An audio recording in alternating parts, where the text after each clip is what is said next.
What is good? What is good, my good YouTube people, man? We're back for another Chainsaw Man chapter. And I'm not gonna lie, this chapter was very disappointing for me. I'm not even gonna hold you. I did not get what I wanted this chapter. Because last chapter set me up for so many different feelings and emotion, and this chapter just couldn't deliver.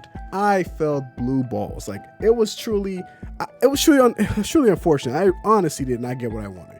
And I felt like I should have seen it coming because Quan Chi was there, and there's no way these guys could have beat Quan Chi, which I obviously knew. So when I got that point across, it should have been obvious I wasn't gonna go there. But all I truly did wanted to see Asa and Denji talk. That's one of the things I want to see. I want to know how Asa felt about Denji. Does she still like him? Does she still feel betrayed because he ditched her and the memory stuff? Was that whole conflict gonna get resolved? How does Asa feel about Denji being Chainsaw Man? Does she feel like he represents what Chainsaw Man is? Does it make sense to her? Could she say, wow, I could have seen it? Or could she feel stupid for saying, wow, this idiot literally told me? How does all this come together? I want to see that interaction. Instead, I got a pretty good fight. A predictable fight, but a pretty good one. I'm not too mad about it. I'm just upset that I didn't get what I wanted. And I also have to wait next week for a chapter. So yeah, it kind of sucks. I didn't get the resolution that I wanted, but a fight I expected. Other than that, this chapter was, I would say, it was an okay chapter. I'm not gonna lie, I felt it was very predictable how the outcome was gonna end. Quan Chi is just a monster. She literally bodied every single body there, and she didn't even transform. That's just sad. That's kind of sad, man. It's we didn't even beat Goku. That was Krillin. That's tough, man. Sit down. And although I wanted more from this chapter, one of my favorite parts of this fight was that you saw Katana Man go in his speed / position. He got ready, he got set, and then he just went off. And then all you see was him get his head cut off. And I like that so much because it reminds me to when they were all fighting Paichida, and then he just tried to sneak up on him, and he sees Sing, and Paichida's right behind him, and he says oh man, that there was funny. And then Maki is saying, yeah, I don't think I can win this. It's just a throwback to that chapter, and I did enjoy that little moment. I also like when Bro Bonnie used Denji's head as to protect himself against Quan Chi, just like K Bonnie did when Katana Man was shooting at her. Oh wow, look at that. Yeah, it's just a good parallels. Hey, the Bonnie family, man, using Chainsaw Man as defense. But since I'm reviewing the chapter, I guess I have to talk about the important parts. And the only important parts we're talking about is that public safety, just like Nail and Katana Man, is blackmailing Quan Chi into doing what they want. Which, when I think about it now, does show a weakness in power than beforehand. Because before, when they had Miss Machina, they never truly did have to blackmail them. They just say, listen, we're going to use you guys to fight devils. If not, Machina's going to kill you. And that was it. That kept power in line. It kept Spider in line. It kept violence in line. It kept Angel in line. It kept almost every single body in the Special Division in line. Hey, yeah, you could come with us or Machina's just going to kill you. That was it. Now they have to refer to blackmail. So listen, man, we got this nice restaurant. You can get it. Listen, we'll bring back the mafia. They're literally lying to these guys just so that they can just do anything they can just to keep control.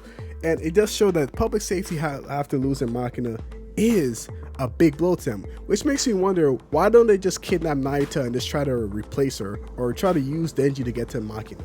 I don't understand that. It seems like they're kind of losing their power supply, but I guess they don't want to re-risk another Machina, so it kind of does make sense. Never mind. I literally answered my own question. Let's forget that.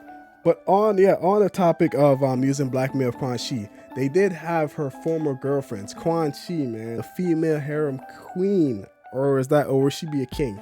It doesn't matter. If I'm being honest, I'm only happy about this because I want Halloween to come back. She was my favorite out of Quan Chi's girlfriends.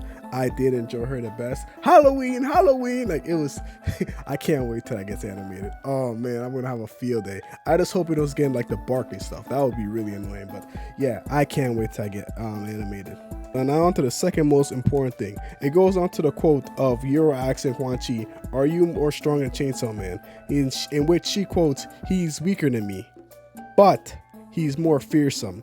And There's two ways to interpret it, as in like he can inspire more fear than she can. So like in theory he could become stronger, or there's like another way of looking at it, like a viewer perspective. Like to get a perfect picture, I would say like Quan Chi is the equivalent to Batman, but Denji is the equivalent to Joker. As in Quan Chi, like on a string based 1v1 fight, is stronger than him, and she probably will beat him. Like if Batman fight Joker 1v1, oh, no weapons, no tricks, no nothing, he's gonna destroy him. But if Joker does his usual routine and gets all his stuff, he can always edge out a victory for himself. Oh, he may lose in the end, but Joker is just far, like so much crazier than like, think about it, who would you want as the enemy? Batman or the Joker? Having Batman as an enemy will be terrible. Having the Joker as an enemy will be terrifying. Like, it honestly is terrible. With Batman, I know exactly what he's gonna do. He's gonna break my bones and then put me to jail. With the Joker, I have no idea. He can do literally everything to me to literally nothing, and I'll be scared for my life. And that just goes to show like the mindset. Like Denji's the guy that when he had to fight the unstoppable Machina, he said to himself, what if I eat her? And he did, and it worked. Like the level of his creativity and his resourcefulness and how he solves like fighting these people with, it's kind of just crazy when you think about it. Like he's very unorthodox, he's very hard to predict, and that goes to his benefit a lot of the time. If I know I just said like Quan Chi's Batman, but I feel like if you give Denji enough prep time, he'll think of a way to beat you that you never thought would ever be used against you.